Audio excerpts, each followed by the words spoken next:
श्री गणपते नमः. श्री स्वामी समर्थ. श्री गणेश पुराण कथासार अध्याय 21. श्री मुगदल ऋषींची भेट. श्री गणेशाचे दर्शन होत असताना तो आपल्याशी बोलत असताना अचानक श्री गणेशाने अदृश्य होणे या गोष्टीचे दक्षाच्या मनास फार वाईट वाटले. त्याला ते रूप अजून डोळे भरून पाहावयाचे होते. गणेशाशी सुखसंवाद करायचा होता, पण ना जाणे तो देव कुठे निघून गेला. दक्षाला मात्र चैन पडेना.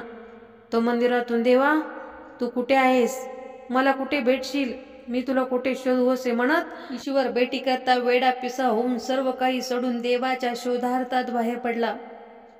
त्याची माता पण त्यांच्या शोधात सोबत निघाली. भटकत भटकत माझा देव दाखवा हो, माझा गणेश मला भेटवा हो, असे म्हणत म्हणत ते दोघे दूरवर असलेल्या ऋषींच्या आश्रमात आले. त्यांनी हा आश्रम कोणाचा म्हणून विचारणा केली तेव्हा हा आश्रम श्री गणेश भक्त मुगदुल ऋषी यांचा आहे असे दक्षास समजले. त्याचबरोबर अतिशय आनंदाने तो पुढे झाला.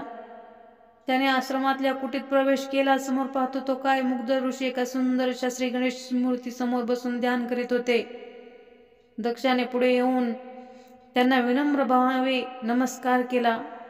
बाळा, तू कोण, तू इथे कसा आलास, तुला माझ्याकडे कोणी पाठवले, मुगदल ऋषींनी विचारले.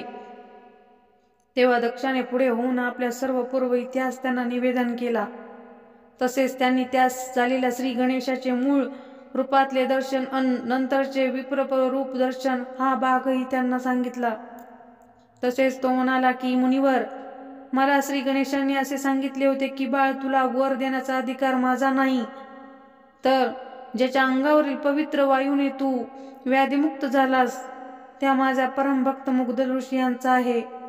हे ऋषीवर, त्या श्री गणेश आज्ञेप्रमाणेच मी आपला शोध घेत इथं आलो आहे.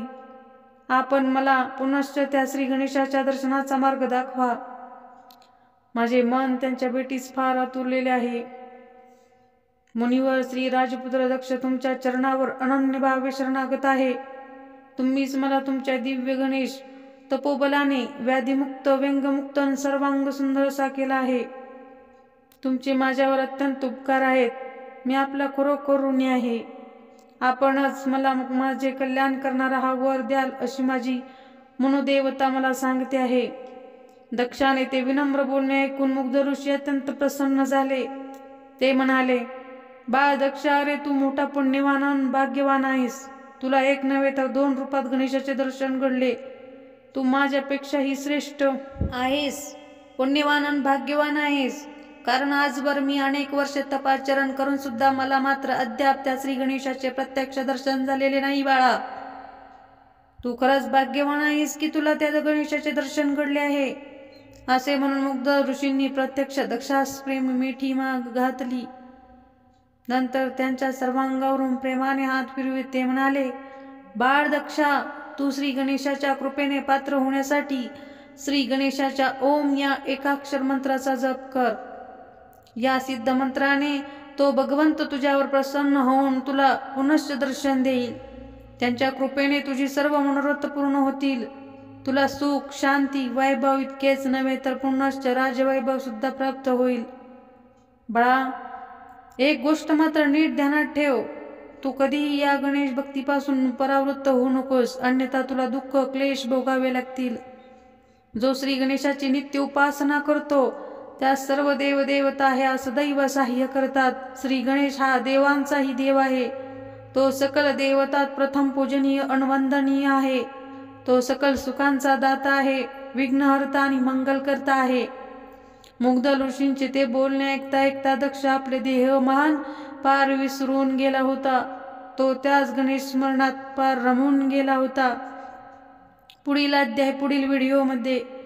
व्हिडिओ आवडला असेल तर चॅनलला लाईक आणि सबस्क्राईब करा. श्री गणेशाचा ओम एकाक्षरी मंत्र 11 वेळा.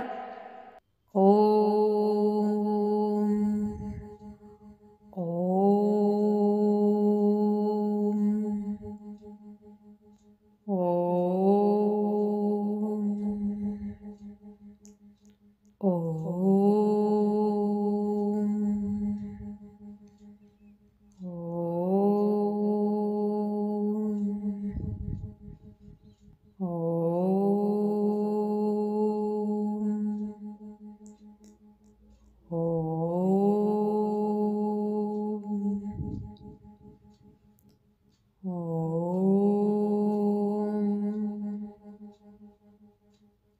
हो हो